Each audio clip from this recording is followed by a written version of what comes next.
With Diddy locked behind bars, video evidence of his criminal activities have been surfacing on the internet, exposing secrets that have been hidden for decades. Travel with us down this massive rabbit hole as we unveil 5 creepy Diddy videos the FBI doesn't want you to see. Diddy has been drowning in accusations for the past few months, and with 120 new victims that just came out recently, we might just be getting started. While most of these victims just started speaking out after he was arrested, some have actually been trying to get the message out for years now. A good example is Allison Carter, a young girl who claimed to have been trafficked by Diddy by the CPS. Although she has been making videos for over 2 years now, very few people have ever heard of her story. And that's because this particular case goes way beyond Diddy, implicating people you never expect. Been screaming underwater since I was 3 months old. I went into foster care at 13, 14. We tried to do a case against Riverside County Child Protective Services because Riverside County, do you hear me? Riverside County Child Protective Services was involved in my trafficking. I never thought that we would see the day where Diddy would get arrested, and I told you guys in that Maria Z interview in 2021 that no one tells on Diddy. P. Diddy. Alright? Just the same way nobody tells on Denzel Washington. People don't usually talk and stop and think about the children victims that are going through things right now as we speak, and the ones who suffered through all this bullshit.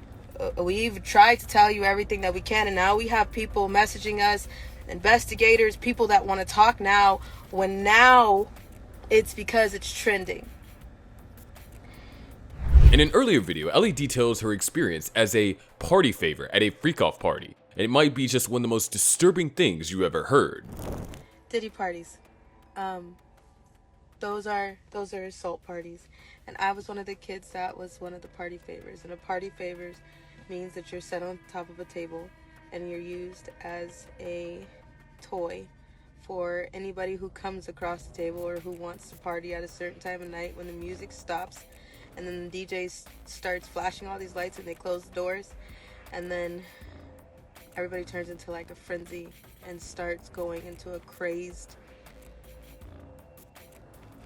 animal-like demonic state, and you have no idea what's going on. And yes, there was a time where I was just like completely don't give a shit because it happened, and I was the type of kid that thought that, you know, you're in the presence of royalty and they make it seem like you're in the presence of Hollywood, so you should be honored and you should be appreciating that you're there. And I was that person. I totally acted like that. I was like, oh, it's fine, you know, it really doesn't matter. But then it really did matter when my pimp was like, he had rules. He had lots of rules. Celebrities, there's a lot of different people. They called it an all-black party, but it was mainly because a lot of the party favors were black kids. I was in the care of Riverside County Child Protective Services at the time. I was 15, barely 16. 15, 16. It's foggy. A lot happened that night, and I went really numb. And if there's videos or if there's anything that could go from that, then pull them. Because we all know that there's so many cameras around. So I can try to post the affidavits and I can put out what happened, but at the same time, what am I supposed to do? When nobody's really asking about the kids that are present in these parties now and were then, because they're really just going after all the celebrities and the adults, which I'm happy that we're finally here, and I'm grateful that we're finally pulling the names that need to be pulled and the big fishes that need to be pulled, but at the same time, nobody's asking about the kids. You might be thinking, yeah, this story sounds so bizarre, but how much of it is really true? And to be honest, no one can really tell, and unless the Diddy tapes are released, these stories may remain unconfirmed. However, you should also know that Ali signed an affidavit of truth earlier this year, which means that she's bound by law to only share true testimonies or possibly face jail term. Video number 88, referencing Oprah Winfrey.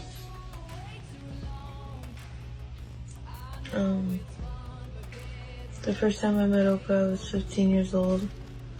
I was taken by my pimp to a house in Simi Valley. I didn't have to do anything with her. I met her, she said a few words to me. She kissed me. She gave me an e-pill. Kissed you how? Me tongue kiss. A tongue kiss? And she gave you an e-pill. What is E? Ecstasy. Okay. And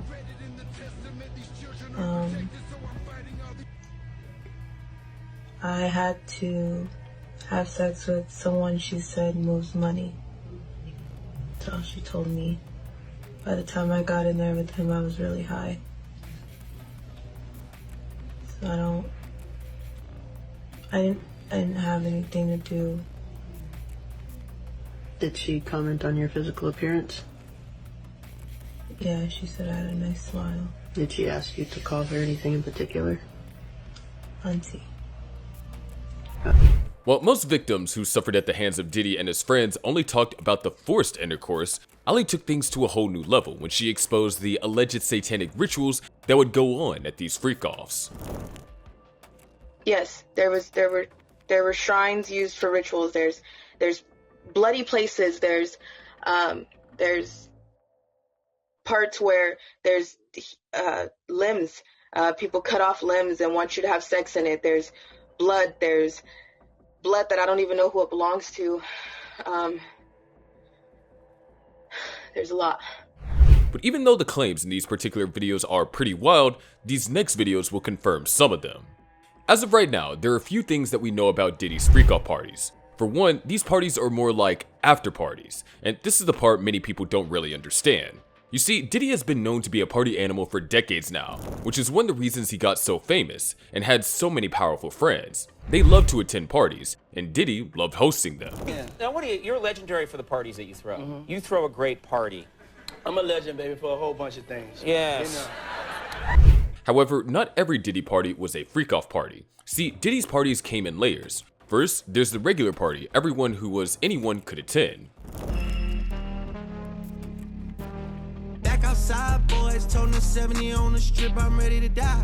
This is the part you get to see online, the part he posts on his YouTube channel with all the celebrities, politicians, and every powerful person you could think of. But that part only lasts a few hours, and once it's over, the real party begins.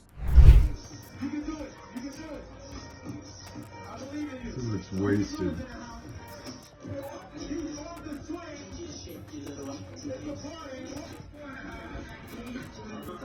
Don't mean y'all should be extra tight. Okay, we gonna have DJ Cassidy right now get on the ones and twos. We fed y'all, we gave y'all some drinks, now it's time to enjoy life. This is a celebration of life. This is a legendary white party. It's the real white party. Make some noise if you've been here before. Okay. And to all the kids have like an hour left. So get extra comfortable, kids, because after that, y'all gotta go. It's a wrap for y'all, because this thing turns into something that when y'all get older, y'all don't want to come to. Okay? So, you know, let's just start to get our groove on a little bit. In an hour, we put the kids away. It's all good. All right, DJ, let's hit it. Let's do it. Come on. Okay, now. You can hear Diddy telling the kids they only got an hour left, and then they have to leave for the adults to party. What did he mean by that? We can only assume, based on the testimonies of the alleged victims and all the lawsuits that have been flying around, that's probably when the freak-offs begin. You can hear him repeat the same thing here at another party. I think I made my point clear, so if child welfare come in here in 30 minutes, that's on y'all. My kid's downstairs. 15 minutes, the kids have to go. Thank you very much. I think rock, we be singing, the ladies be nice. Hey yo, everybody, make sure your breath is fresh. And drunk up, make sure you lotioned up. Get some clothes. It's still unclear what he really meant by child welfare or telling his guests to lotion up, but it may or may not be linked with Ali Carter's testimony and the 1,000 baby oils found in his house. But that's not all. Remember how Lil Rod's lawsuit claimed that Diddy would keep his victims in the house after the freak-offs, treat their injuries, and fix them up with IV fluids before letting them go? Here's an exclusive clip that may confirm that. Let me introduce you to my mom. Call Mom Dukes. Hi. She's getting a drip with me. She's hydrating. What's up, Ma? Everything's good, baby. I'll be with you. Yeah. I love you. I love you too. My baby. Ma, freshly dipped though.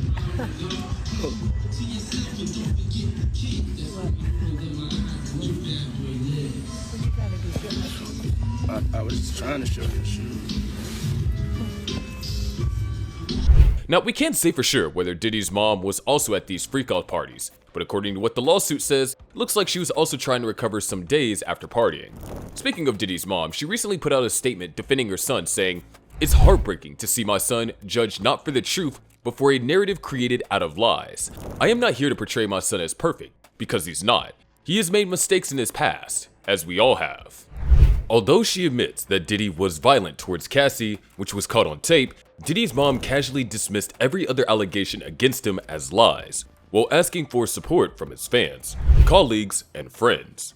But all that aside, there's still a few more Diddy videos you've probably never seen before, and this next one involves one of the most influential politicians in America.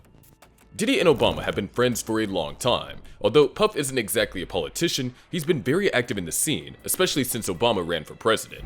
He's given money, created campaigns, and used his influence to push Obama's political career. And according to this very rare tape, it appears that the former president may have attended one or two Diddy parties. It's my birthday party, and we got the first black president in this motherfucker! I don't know what the fuck we about. While there's no evidence that Obama was involved in any of the illegal activities at Diddy's parties, social media is filled with theories claiming that he might actually be on those Diddy tapes. Oh, hey, everybody know ain't no party like a Diddy party, so. Yeah, that's what's up. Yeah.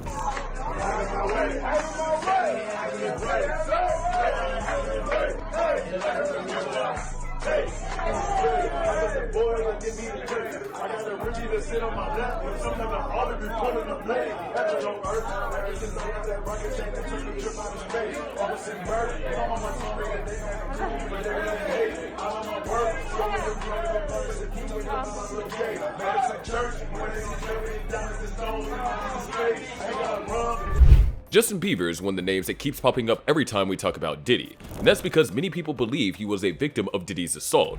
You've probably seen the video of Diddy hanging out with Justin Bieber for 48 hours. And now what we doing, we can't really disclose, but it's definitely a 15-year-old's dream. Then there's the clip of Diddy getting Bieber drunk at his birthday party.